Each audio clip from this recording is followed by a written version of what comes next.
యెహోవా ఇది మొదలుకొని తన ప్రజల చుట్టూ నిత్యముండును. ఆమేన్. హల్లెలూయా. ప్రార్థన చేసుకుందాం. పరమ తండ్రి, కొద్ది నిమిషములు మీరు మాతో మాట్లాడండి. మాటలు నీవి ప్రభువా, ప్రజలు నీ ప్రజలు. నీ మాట లేనిదే మేము కట్టు చెడిపోతాం, దారి తొలగిపోతాం. నీ మాటలు మమ్మల్ని సరిగా ఏమని వ్రాయబడి ఉంది? కాదు, యెహోవా యందు నమ్మిక ఉంచువారు కదలక నిత్యము నిలుచు సియోను కొండ వలె ఉందురు. తర్వాత యెరూషలేము చుట్టూ పర్వతములున్నట్లు యెహోవా ఇది మొదలుకొని నిత్యము. అది దేవునికి స్తోత్రం. ప్రభునందు ప్రియులారా, గమనించండి. యెహోవా యందు నమ్మిక ఉంచువారట కదలక నిత్యము నిలుచు సియోను కొండ వలె ఉంటారంట. నిజమేనా? యెరూషలేము చుట్టూ పర్వతములు ఉన్నట్లు ఇది మొదలుకొని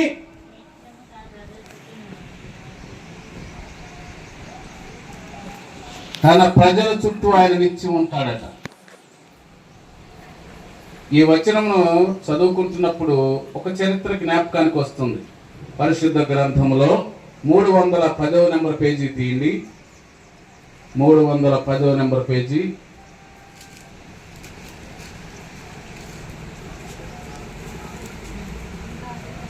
అక్కడ 2వ రాజుల గ్రంథము 6వ అధ్యాయము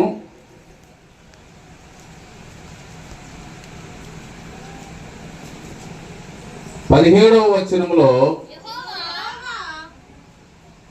అక్కడ ప్రవక్త ప్రార్థన చేస్తున్నాడు. యెహోవా వీడు చూచునట్లు దయచేసి వీని కండ్లను తెరవమని ఎలీషా ప్రార్థన చేయగా యెహోవా ఆ పనివాని కండ్లను తెరవజేసెను. కనుక వాడు ఎలీషా చుట్టూను పర్వతము, అగ్ని, గుర్రముల చేత, రథముల చేతను నిండి ఉండుట చూచెను. చాలండి. ప్రవక్త తన పనివాని కళ్ళను తెరవజేయమని దేవునికి ప్రార్థన చేస్తే ప్రవక్త ప్రార్థన ఆలకించిన దేవుడు ఆ ప్రవక్త యొక్క పనివాని కండ్లను తెలియజేశాడంట. అంటే ప్రవక్త శిష్యుడేమన్నా గుడ్డోడా? మనలాగానే కళ్ళు ఉన్నాయి, కానీ మనం చూస్తున్న ఈ కళ్ళు ఈ లోకంలో ఉన్న సృష్టిని మాత్రం చూడగలుగుతాయి. కానీ దేవుడు తెరవజేసే కళ్ళు ఒరిజినాలిటీ, అంటే పరలోక సంబంధమైన, దేవుని సంబంధమైన, మహిమార్థమైన ఆ దృశ్యాన్ని చూడగలుగుతుంది. దేవునికి స్తోత్రం. హల్లెలూయా. పరలోక సంబంధమైన, దేవుని సంబంధమైన, మహిమార్థమైన దృశ్యమును తెరవబడిన కళ్ళు చూడగలుగుతాయి. హల్లెలూయా. హల్లెలూయా చెప్పండి. ఇక్కడ సందర్భం ఏమిటయ్యా అంటే, ఇశ్రాయేలు ప్రజలు జీవించి ఉన్న కాలంలో రాజులు వారిని పరిపాలన చేస్తున్న కాలంలో వారికి శత్రువులుగా సిరియన్లు ఉన్నారట. ఎవరున్నారండి? సిరియన్లు ఉన్నారు. 8వ వచనం నుంచి చదవండి. 6వ అధ్యాయము. సిరియా రాజు ఇశ్రాయేలుతో యుద్ధము చేయవలనని కోరి తన సేవకులతో ఆలోచన చేసి ఫలాని స్థలమందు మన దండుపేట ఉంచుదామని చెప్పాను. అయితే ఆ దైవజనుడు ఇశ్రాయేలు రాజునకు వర్తమానము పంపి, ఫలాని స్థలములకు నీవు పోవద్దు, అచ్చటికి సిరియనులు వచ్చి దిగి ఉన్నారని తెలియజేసను గనుక ఇశ్రాయేలు రాజు దైవజనుడు తనకు తెలియజేసిన హెచ్చరిక చేసిన స్థలమునకు పంపి సంగతి తెలుసుకొని తన వారిని రక్షించుకొనెను. ఈలాగు మాటి మాటికి జరుగుతూ వచ్చినందున సిరియా రాజు కల్లోల పడి తన సేవకులను పిలిచి, ఆగండి, దేవునికి స్తోత్రం, హల్లెలూయా. సిరియా రాజు ఉన్నాడు, వాడు ఎప్పుడూ దేవుని ప్రజలతో యుద్ధం చేయాలనే కోరుకుంటాడు, ఎప్పుడు దేవుని ప్రజలకు హాని చేయాలనే కోరుకుంటాడు, ఎప్పుడు దేవుని ప్రజలను యుద్ధం చేసి వారిని జయించి వారి రాజ్యాన్ని స్వాధీనం చేసుకోవాలనే ఆలోచనతో నిత్యము సతమతమవుతూ ఉంటాడట సిరియా రాజు. అయితే దేవుని ప్రజల పక్షాన దేవుడు ఆ దేవుని ప్రజల మధ్య ఒక ప్రవక్తను ఉంచాడు. ఎవరిని ఉంచాడండి? ఒక ప్రవక్తను ఉంచాడు. ఆ ప్రవక్త ప్రతినిత్యము రాజ్యం యొక్క క్షేమం కోసం ప్రార్థన చేస్తూ ఉంటాడు. దేవుని ప్రజల క్షేమం కోసము ప్రార్థన చేస్తూ ఉంటాడు. ఆయన ప్రార్థన చేసినప్పుడల్లా దేవుడు ఒక కొత్త సంగతిని ప్రవక్తతో మాట్లాడుతూ ఉంటాడు. దేవునికి స్తోత్రం, హల్లెలూయా. నేను ప్రకటిస్తున్న ఆ దేవుడు మాట్లాడే దేవుడు, హల్లెలూయా.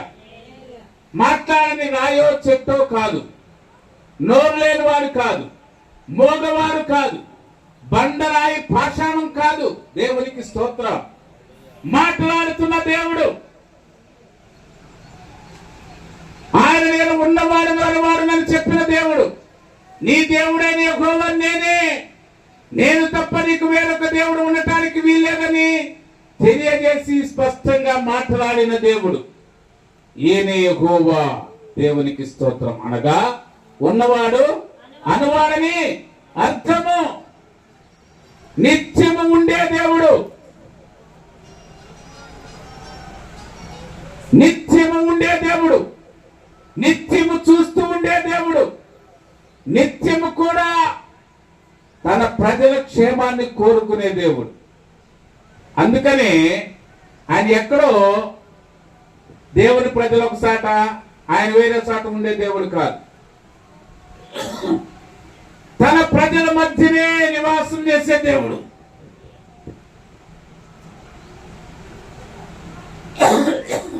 తన ప్రజల ఆయన ఎప్పుడు కూడా తన ప్రజల మధ్యనే ఉండటానికి ఇష్టపడే దేవుడు. అందుకనే ప్రవక్త కూడా ఇశ్రాయేలు ప్రజల మధ్యనే నివాసం ఉన్నాడు. ప్రభునందు ప్రియులారా, సిరియా రాజట రోజు ఒక ప్లాన్ వేస్తూ ఉండేవాడట. సైనిక సేనాధిపతిని పిలిచి, తన దండను పిలిచి, ఈరోజు ఉత్తరం వైపులు వెళ్ళండి, ఆ ఇశ్రాయేలు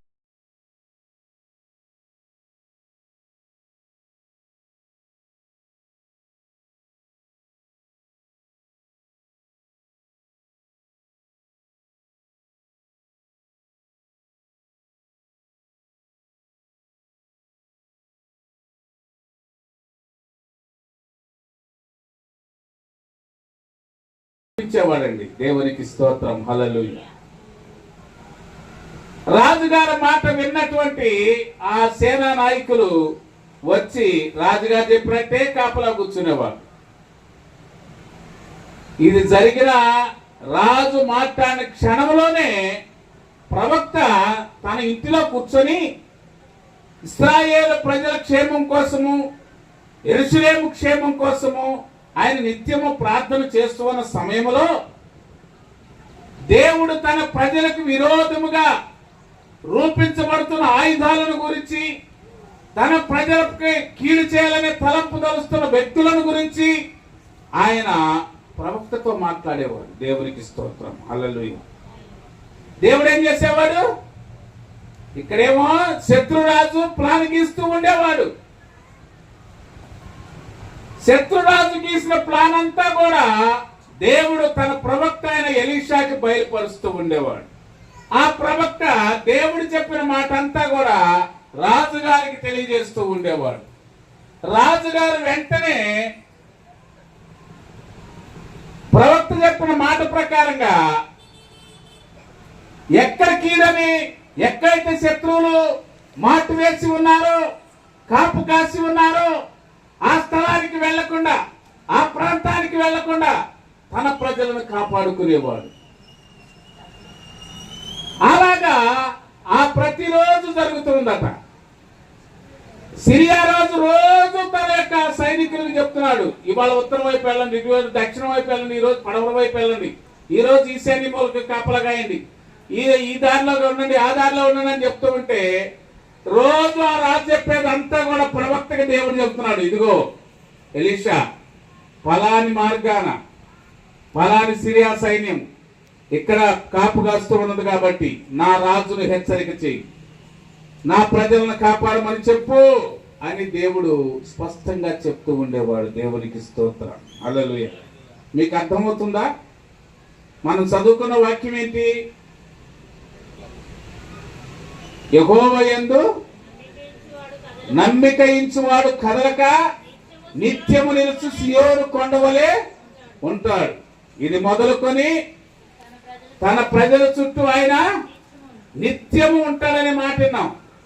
మరి దేవుడు ఏం చేస్తున్నాడు? నిత్యము తన ప్రజలకి హాని జరగకుండా, కీడు జరగకుండా శత్రురాజు వేస్తున్న తంత్రాలన్నిటినీ కూడా, అతని యొక్క ప్రయత్నాలన్నిటినీ కూడా తన ప్రవక్తకు బయలుపరిచి ఆ ప్రవక్త ఆ ఇశ్రాయేలు రాజుకు తెలియజేసినప్పుడు ఇశ్రాయేలు ప్రజలకు ఏ కీడు జరగట్లేదు. దేవునికి స్తోత్రం. ఏ కీడు జరగట్లేదు. ఏ శత్రువు చేతికి కూడా దేవుని ప్రజలు చెక్కటం లేదు. హల్లెలూయా. అంటే దేవుడు, మన దేవుడు బాధ్యత కలిగిన దేవుడు. హల్లెలూయా. మనం ప్రార్థన చేస్తున్న దేవుడు బాధ్యత కలిగిన వాడు, భారం కలిగిన వాడు, నిత్యము కాపలా కాసే దేవుడు ప్రతి క్షణము. అందుకని రాజబాబు గారు అన్నారు కదా, అనుక్షణము నిన్నే, అనుక్షణము నిన్నే కొలుతూ పునరుద్ధారుడా, అనుక్షణము నిన్నే కొలుతూ పునరుద్ధారుడా, పునరుద్ధారుడా, పరిశుద్ధుడా, పునరుద్ధారుడా, పరిశుద్ధుడా, అనుక్షణము నిన్నే కొలుతూ పునరుద్ధారుడా, అనుక్షణము నిన్నే కొలుతూ. ప్రార్థన చేసే ప్రవక్త ఉన్న ప్రాంతంలో శత్రు భయము ఉండదు, వ్యాధి భయము ఉండదు. దుర్భేద్యమైన కాపలా కాస్తూ ఉన్న దేవుని ప్రజలు, ఇశ్రాయేలు ప్రజలు, దేవుని తన దక్షిణ హస్తముతో వారి ప్రజలను కాపాడుతూ ఉన్నాడు. ఆయన తన ప్రజలను రక్షిస్తూ ఉన్నాడు. ఆయన తన ప్రజలకి కాపుదలగా ఉన్నాడు.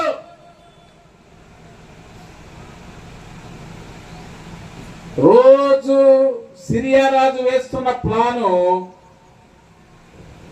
అమలు కాకపోవటం చేత ఆ రాజు కల్లోలం చెందాడట. ఏం చెందాడట? కల్లోలం చెందుతున్నాడట, కలత చెందుతూ ఉన్నాడట. కలత చెంది వెంటనే తన అంతరంగికులందరినీ, ప్రతిరోజు ఎవరెవరితో మీటింగ్ పెడతాడో వాళ్ళందరినీ సమావేశపరిచి ఖడ్గం తీసుకొని రౌద్రంతో సిరియా రాజు ఒక్కొక్కరి దగ్గరికి వచ్చి, రే, నిన్న మనం మాట్లాడిన మాట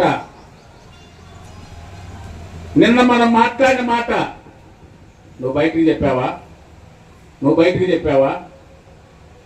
ఇక్కడున్న వారు ఎవరు బయటికి చెప్పారు? ఎవరు మనం అనుకుంటున్న ప్రతిరోజు వేస్తున్న ప్లాన్లన్నీ లీక్ చేస్తున్నారు? వాడెవడో నాకు ఈరోజు తెలియాలి. చెప్పండి. మిమ్మల్ని ఆంతరంగికులుగా పెట్టుకున్నాను కదా, మిమ్మల్ని నా రహస్యాలను అన్నిటిని కూడా సేకరించే ప్రజలుగా పెట్టుకున్నాను కదా, మీకు జీతం ఇస్తున్నాను కదా, మిమ్మల్ని ఏలుబడి చేస్తున్నాను కదా. కాబట్టి మీరు నా దగ్గర ఉంటూనే నా మాటలు తీసుకొని వెళ్ళి శత్రువులకు తెలియజేస్తున్నారు. మనలో ఎవడో ఒకడు శత్రువుకి వర్తమానం పంపేవాడు ఉన్నాడు. వాడెవడో చెప్పండి, లేకపోతే శిరచ్ఛేదం చేస్తానంటున్నాడంట. వెంటనే అక్కడున్న వారందరిలో కూడా ఒక సైనికుడు అన్నాడట, అతని సేవకులలో ఒకడు, రాజువైన నా ఏలినవాడా, ఇశ్రాయేలు రాజు పక్షమున ఎవరునూ లేరు గాని మాలో ఇశ్రాయేలులో ఉన్న ప్రవక్తకు ఎలీషా మీ అంతఃపురమందు మీరు అనుకొనిన మాటలు ఇశ్రాయేలు రాజులకు తెలియజేయనెను. అర్థమైందా? రహస్యం తెలిసిపోయింది. ఇప్పుడు వరకు సిరియా రాజుకు తెలియదు. సిరియా రాజుకి ఇప్పుడు వరకు ఏం తెలియదు?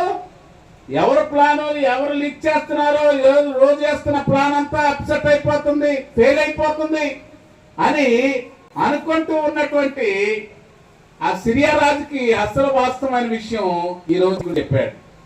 రాజా, ఎక్కడున్న మాలో మీలో మీతో సహా ఎవరు కూడా మనం అనుకున్న మాటలు బయటికి చెప్పాల్సిన అవసరం లేదు. ఎందుకంటే ఇశ్రాయేలులలో ప్రవక్త ఉన్నాడు, ఆయన పేరు ఎలీషా. ఆయన ప్రతిరోజు ఇశ్రాయేలు ప్రజల కోసం ప్రార్థన చేస్తాడు. ప్రతిరోజు యెరూషలేము రక్షణ కోసం ప్రార్థన చేస్తాడు. కాబట్టి ఆయన ప్రార్థన చేస్తూ ఉన్నంతసేపు దేవుడు ఆయనతో మాట్లాడుతూ ఉంటాడు. కాబట్టి మీ అంతఃపురంలో ఇక్కడ మనం అనుకుంటున్న మాటలన్నీ కూడా తూచా తప్పకుండా అక్కడ ప్రార్థన చేస్తున్న ప్రవక్తకి దేవుడైన యెహోవా బయలుపరుస్తాడు. హల్లెలూయా చెప్పండి, హల్లెలూయా హల్లెలూయా అని చెప్పటంతోనే రాజు కుంగిపోయాడట. దేవునికి స్తోత్రం. అయితే ఆ ప్రవక్త ఎక్కడున్నాడు అన్నాడంట. అందుకు రాజు మేము మనుషులను పంపి అతను తెప్పించినట్లు మీరు వెళ్ళి అతడుండి చోటు చూచి రమ్ము అని సెలవీయగా అతడు దోతారులో ఉన్నాడు. అది దేవునికి స్తోత్రం. అడిగాడంటే సిరియా రాజు, ఎక్కడున్నాడయ్యా ఆ ఎలీషా ప్రవక్త, ఎక్కడున్నాడు? రోజు మన అంతఃపురంలో మనం వేసుకున్న మీటింగ్ అంతా కూడా బయలుపరిచి చెప్తున్నటువంటి రాజు ఆ ప్రవక్త ఎక్కడున్నాడో చెప్పండి. ఎంక్వైరీ దీని అనగానే ఆయనకు వర్తమానం వచ్చినట్టు, ఇదిగో ఎలీషా ప్రవక్త దోతారులో ఉన్నాడు అని చెప్పారట. దేవునికి స్తోత్రం, హల్లెలూయా. ఎక్కడున్నాడట? దోతాన్ అంటే ఒక ఊరు, దోతానులో ఉన్నాడు అని చెప్పగానే కాబట్టి రాజు అచ్చటికి గుర్రములను రథములను గొప్ప సైన్యమును పంపెను. వారు రాత్రి వేళ వచ్చి నలుదిశలను పట్టణములను చుట్టుకొనగా, చూడండి, రాజు ఆజ్ఞిచ్చేశాడు, సిరియా రాజు ఆజ్ఞిచ్చేశాడు, గొప్ప సైన్యాన్ని పంపించాడు. వెళ్ళి ఆ ప్రవక్తని తీసుకొని రండి. ఒకవేళ అతను రాను అంటే పెడలెక్కల ఎరగదీసి కట్టుకొని తీసుకురండి, అర్జెంటుగా తీసుకురండి అని చెప్పేసి పంపిస్తే అప్పుడప్పుడే క్షణాల మీద సైన్యం అంతా కూడా బయలుదేరి వచ్చి ఆ దోతాను పట్టణం అంతా కూడా, ఆ దోతాను ప్రాంతం అంతా కూడా చుట్టూరు కూడా కాపలా కాశారట. దేవునికి స్తోత్రం. అంతా కూడా కాపలా కాసి పంక్తులుగా అంటే వరుసలుగా గుర్రాలు, రథాల మీద యుద్ధం చేసేవాళ్ళు, గుర్రాల మీద యుద్ధం చేసేవాళ్ళు, నేల మీద యుద్ధం చేసేవాళ్ళు, 3 రకాల సైనిక భాగాన్ని పటాలాన్ని అంతని కూడా ఆయన ఏం చేశాడంటే ఆ ఎలీషా ఉన్నటువంటి ఇంటి చుట్టూ, ఆ పట్టణం చుట్టూ, ఆ దోతాను చుట్టూ కూడా కాపలా పెట్టించాడట. దేవునికి స్తోత్రం, హల్లెలూయా. రాత్రికి రాత్రే వచ్చి సైన్యం అంతా కూడా దండంతా దిగిపోయింది. ఎలీషా మాత్రం ప్రార్థన చేసుకుంటూ ఇంటిలోనే ఉన్నాడు. ఆయనకు ఒక పనివాడు ఉన్నాడు. దైవజనుడైన పెందల కడ లేచి బయటికి వచ్చినప్పుడు గుర్రములను రథములు గల సైన్యము పట్టణము చుట్టుకొని కనపడెను. అంత పనివాడు వాడు బయటకు వచ్చేసాడు. పనివాడు బయటకు వచ్చేసి చూడగానే ఇంకేముంది, బయటికి పోవడానికి ఇల్లు లేకుండా వాకిలి చుట్టూ, ఇంటి చుట్టూ, ఆ ప్రవక్త ఉన్న ఇంటి చుట్టూ, ఆ బజార్ చుట్టూ, బజార్లో గాని ఆ పక్కనున్న ఇళ్ల చుట్టూ ఎక్కడ ఖాళీ ఉంటే అక్కడ గుర్రం పైన సైనికుడు, వాడి చేతిలో ఆయుధం, ఇట్లాగా అంతా కూడా నిండి ఉన్నాడట. దేవునికి స్తోత్రం, హల్లెలూయా. ఈ పొద్దున్న పెందరకాలేసి పనివాడు ఎక్కడికి వెళ్ళాలనుకున్నాడు? బయటికి వెళ్ళాలనుకున్నాడు. బయటకంటే కాలకృత్యాలు తీర్చుకోవడానికి వెళ్ళాలనుకున్నాడు. బయటకు వచ్చాడు. ప్రభునందు ప్రియులారా, వీడి కళ్ళకి చూస్తే తెల్లారిపోయింది. 5 గంటలకే పొద్దు ఎలిబారిపోయింది. చూశాడు, ఎక్కడ కూడా బయటకు పోవడానికి ఖాళీ లేక ఇక భయపడుతూ బయటకు లోపలికి వచ్చేసి, అయ్యో నా ఏలినవాడా, అమ్మా మనమేమి చేయదము, అయ్యో నా ఏలినవాడా మనం ఏమి చేయదమని ఆ దైవజనుడు అనగా, ఇప్పుడు ప్రవక్త అంటున్నాడు, అతడు భయపడవద్దు, మన పక్షమున ఉన్నవారు వారికంటే అధికులనే ఉన్నారని చెప్పి యెహోవా వీరు చూచినట్లు దయచేసి వీరి కండ్లను తెరవమనెను. ఎలీషా ప్రార్థన చేయగా యెహోవా పనివాని కండ్లను తెరవజేశాను. చూసారండి, సైనికులు గుర్రం, పనివాడికి మేలుకోలేదు. పనివాడు గురిపెట్టి నిద్రపోతున్నాడు. ప్రవక్త నిద్రపోట్లా, ప్రార్థన చేస్తున్నాడు. ఒక గుర్రం వస్తేనే టక టక శబ్దం వస్తుంది. ఇన్ని వేల గుర్రాలు వస్తే శబ్దం రాదా, వినపడదా? ఆహా, ప్రార్థనలో ఉన్న ప్రవక్త అలానే కూర్చున్నాడు, భయపడి బయటకు రాలేదు. పనివాడు వచ్చి, అయ్యో ఏన్నవాడా ఏం చేద్దామయ్యా, ఇంకా భయంగా ఉన్నాను. కానీ ఎవరే భయపడబాకని మన పక్షమున్న వారు వారికంటే బలవంతులై ఉన్నారు. హల్లెలూయా. ఒరే పనివాడా నీకేం కనపడిందని అడిగాడట. అయ్యా గురువు గారు, ఎక్కడ చూసినా గుర్రాలే, ఎక్కడ చూసినా సైనికులే, ఎక్కడ చూసినా ఆయుధాలతో ఉన్నవారే ఉన్నారు. కనీసం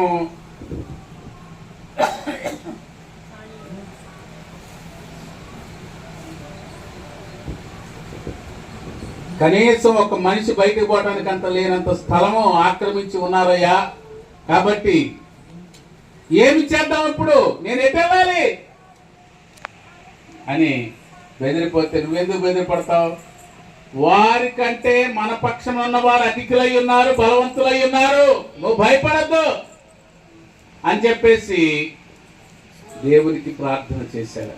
దేవునికి స్తోత్రం. పనివాడి కళ్ళు తెరవబడ్డాయి కనుక వాడు, చూడండి ఇప్పుడు ఆ పనివాడి కళ్ళు తెరవబడిన తర్వాత పనివాడు చూస్తుంటే వారికి ఏం కనపడుతున్నాయి తెలుసా?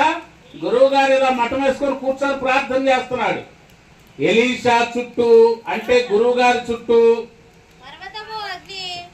ఏముందట? ముందు కొండ ఉందంట, దాని తర్వాత అగ్ని. నా ముందు ఒక అగ్ని రథం ఉంది, వెనకమాల ఒక అగ్ని రథం ఉంది. ఆ రథానికి ఏముంటాయి? అగ్ని గుర్రాలు, అగ్ని రథాలు. దేవునికి స్తోత్రం. నేనుంది ఒక వరుసే. సిరియా సైనికులు ఒక వరుస నిలబడి మీ ముందు వరుస కూర్చున్నారు. మీ వరుసకు ముందు మీ వెనక రెండు వైపులా కూడా ఖాళీ లేకుండా అగ్ని రథాలు, అగ్ని గుర్రాలు ఉన్నాయట. వీటికి ముందే ఉంది ఒక పర్వతం ఉంది. ఆ పర్వతము ఎలీషా చుట్టూ ఉందట. దేవునికి స్తోత్రం, హల్లెలూయా. మనం చదువుకున్న వాక్యం ఏంటి? యెహోవా యందు నమ్మిక ఉంచు వాని చుట్టూ, యెహోవా యందు నమ్మిక ఉంచువాడు కదలక నిత్యం నిలుచు సియోను కొండవలే ఉంటాడట. యెరూషలేము చుట్టూ పర్వతములు ఉన్నట్లు ఇది మొదలుకొని అది నిత్యము తన ప్రజల చుట్టూ యెహోవా ఉండును. ఆమేన్, హల్లెలూయా. ఎలీషా ఉన్నాడు. ఇప్పుడు ఈ పోడియం ఎలీషా, ఈ పోడియం చుట్టూ కొండ ఉందంట. కొండ మీద ఆనుకొని ఖాళీ లేకుండా అగ్ని రథాలు అగ్ని గుర్రాలు ఉన్నాయట. అట్లాగా ఆ మొత్తం పట్టణం అంతా కూడా నిండిపోయి ఉందట. దేవునికి స్తోత్రం. ఏమి నిండిపోయి ఉంది? ఒకటి సిరియా సైన్యంతోను, రెండు దేవుని సైన్యంతోను నిండిపోయి ఉన్నాయట. దేవునికి స్తోత్రం. హల్లెలూయా. ఆ తర్వాత చదవండి. ఆ దండువారు ఎలీషా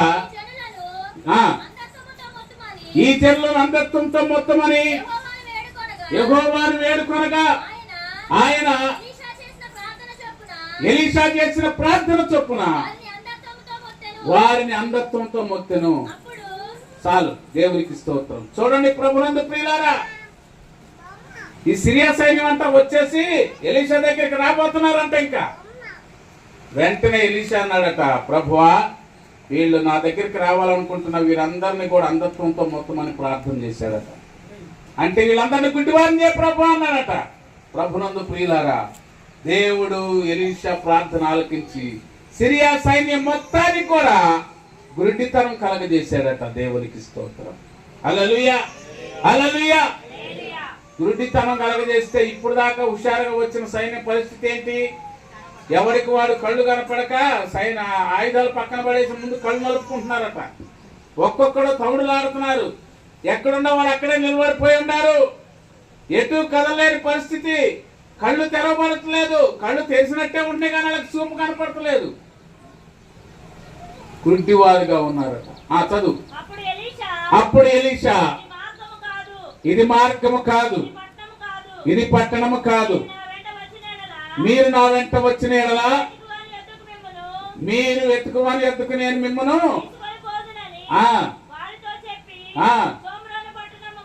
సొమ్రోను పట్టణమునకు వారిని నడిపించాను. దేవునికి స్తోత్రం. హల్లెలూయా. వాళ్ళు తలులాడుతూ కింద పడిపోయేటట్టుంటే, బాబు మీరెవరు కూడా పడిపోవద్దు.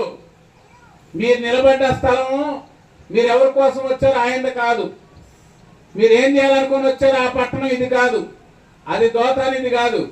మిమ్మల్ని మీరు ఎందుకోసం వచ్చారో వాళ్ళ దగ్గరికి నేను తీసుకెళ్తానని చెప్పి నా వెనకమాలలో రండి, ఒకరిసే ఒకడు కొట్టుకోండి అని చెప్పేసి అందరికి చెప్తే ఒకరొకడు ఆయుధాలు పక్కన పడేసి సైనికులంతా ఒకరిసే ఒకడు పట్టుకున్నారట. పట్టుకొని ఎలీషా తీసుకెళ్లిపోయి సొమ్రోను పట్టణంలో రాజుగారు ఉండే రాజధానిలో తీసుకెళ్లిపోయాడట. దేవునికి స్తోత్రం. హల్లెలూయా, హల్లెలూయా, హల్లెలూయా. రాజుగారు ఉండే దగ్గర తీసుకెళ్లి మొత్తానికి తీసుకెళ్లి అక్కడ రౌండ్ గా నిలబెట్టేశాడట. నిలబెట్టేసి చదువు. వారు సొమ్రోనులోనికి వచ్చినప్పుడు అతడు యెహోవా వీరు చూచున్నట్లు వీరి కండ్లను తెరవమని ప్రార్థన చేయగా యెహోవా వారి కండ్లను తెలియజేశాను కనుక వారు అది. దేవునికి స్తోత్రం. ఇప్పుడు కళ్ళు వచ్చినాయి. మళ్ళీ వచ్చినప్పుడు కళ్ళు చూసేటప్పుడు చుట్టూరు కూడా ఇశ్రాయేలు సైన్యం, ఇశ్రాయేలు రాజు. ఆ పట్టణం సొమ్రోను పట్టణం. దేవునికి స్తోత్రం. అంటే ఇశ్రాయేలు రాజధాని. దేవునికి స్తోత్రం. హల్లెలూయా. కళ్ళు తెరిచి ఒక్కొక్కడు గడగడ గడగడలాడిపోతున్నారట. చూసి అమ్మో ఇంకేముంది, ఇశ్రాయేల్ రాజు దగ్గరికి వచ్చి పడిపోయాం, ఇప్పుడు మనల్ని అందరినీ చంపేస్తారు, మనందరినీ చంపేస్తారు అనుకున్నారట. దేవునికి స్తోత్రం. చదువు. అంతటా ఇశ్రాయేలు రాజు వారిని పారచూసి నాయనా వీరిని కొట్టుదునా అని ఎలీషాను అడగగా అతడు నీవు వీరిని కొట్టవద్దు, నీ కత్తి చేతను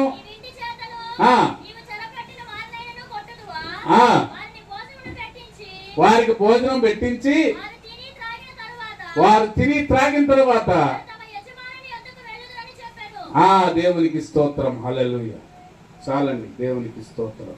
ప్రభునందు ప్రియులారా, గుర్తుపెట్టుకోండి, మన దేవుడు శక్తిమంతుడు, మన దేవుడు బలవంతుడు. మన దేవుని బలము శక్తి ఎలా ఉన్నదంటే ఇప్పుడు ఇక్కడ చదివిన దాన్ని బట్టి అర్థమైందా?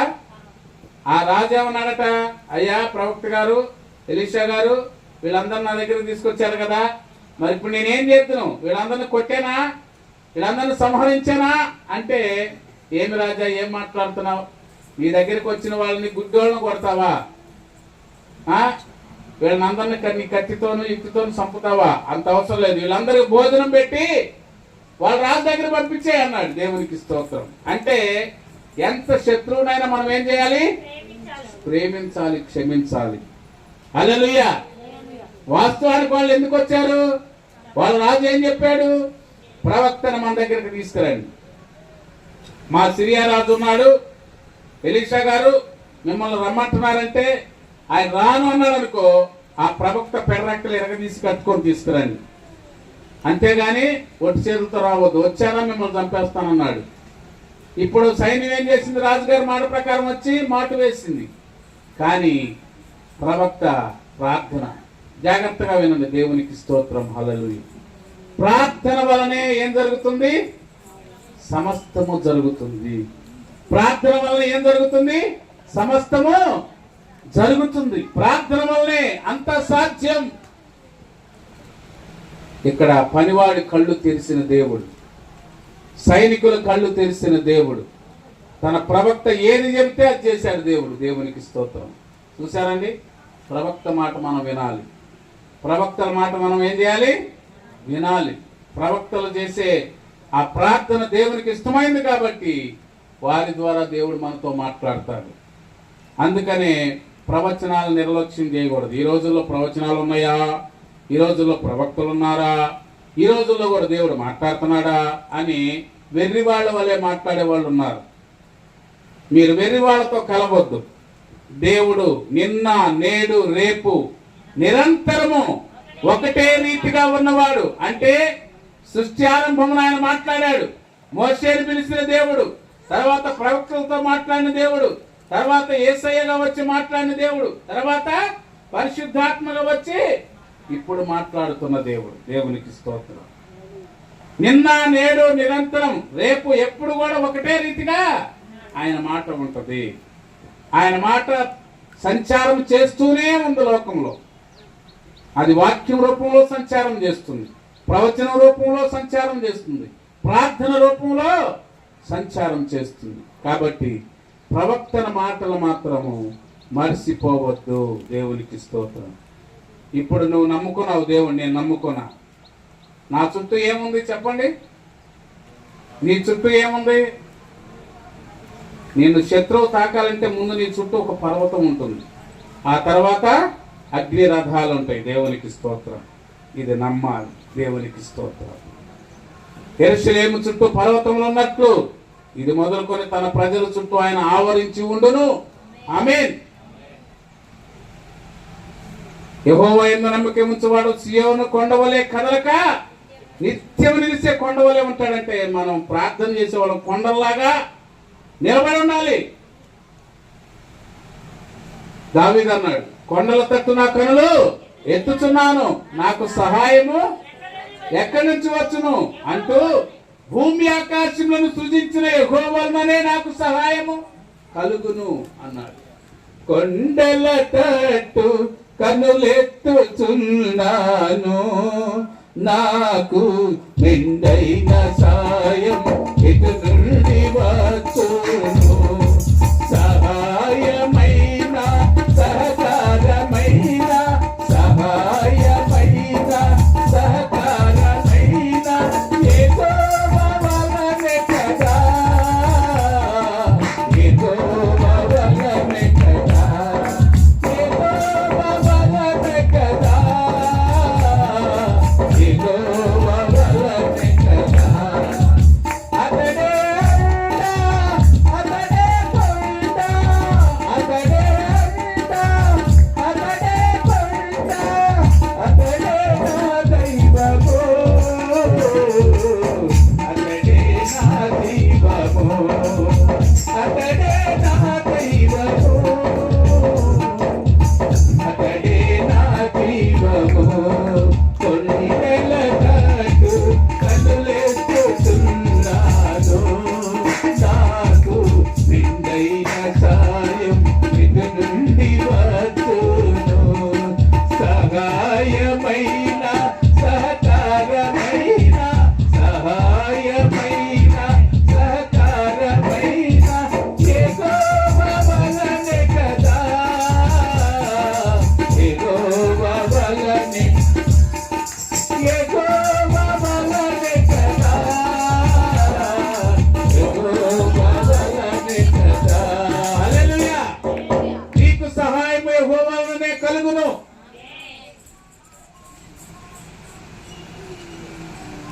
ఇది మొదలుకొని ఆయన నీకు సహాయం చేసేదనని చెప్పుచు నీ కుడి చెయ్యి పట్టుకొనుచున్నాడు. ఆమేన్, హల్లెలూయా. దేవుడు మనకు సహాయం చేసే దేవుడు, దేవుడు మనల్ని రక్షించే దేవుడు, దేవుడు మన పట్ల కాపలా కాసే దేవుడు, దేవుడు మన పట్ల బాధ్యత కలిగిన దేవుడు. బాధ్యత మర్చిపోయిన దేవుడు కాదు. అందుకనే ఇశ్రాయేలును కాపాడువాడు కొనుకడు, నిద్రపోడు. ఆయన మనం లేపాలా? ఏమండి, మేలుకో మేలుకో అని దేవుని లేపాలనుకుంటున్నారా? ఆయన ఎప్పుడు చూస్తూ ఉండే దేవుడు. ఆయన కన్ను నిత్యము చూస్తూ ఉంటుందని దేవుని వాక్యం ఉన్నది. దేవునికి స్తోత్రం, హల్లెలూయా. కాబట్టి ప్రభునందు ప్రియులారా, నా మాటలు ముగిస్తున్నాను. నువ్వు భయపడవద్దు. నీ చుట్టూ కొండ ఉంది, దాని చుట్టూ అగ్ని పర్వతం ఉంది, దాని వెనకమాల లోక సైన్యం ఉంది. పరలోక సైన్యం అంతా నీ చుట్టే ఉంచాడు. అందుకని నువ్వు భయపడవద్దు. నువ్వు ఒంటరి అనుకోవద్దు. నాకెవరు తోడలేడు, నా రోగం పోవట్లేదు అనుకోవద్దు. నువ్వు ప్రార్థన చేయి, నువ్వు విశ్వాసం ఉంచు, నువ్వు నమ్మకం మాత్రం ఉంచు. ఆయన కార్యం చేస్తాడు. దేవునికి స్తోత్రం. ఆయన కార్యాలను నువ్వు చూడగలిగితే దేవుడు నిన్ను ఆశీర్వదిస్తాడు. దేవునికి స్తోత్రం. అలాగే దేవుడు మనందరి చుట్టూ కొండవలే ఉండి మనల్ని కాచి కాపాడును గాక. దేవుడి మాటలు దీవించును గాక. ఆమేన్, హల్లెలూయా, హల్లెలూయా, హల్లెలూయా, హల్లెలూయా, హల్లెలూయా. సాక్ష్యములకు సమయం.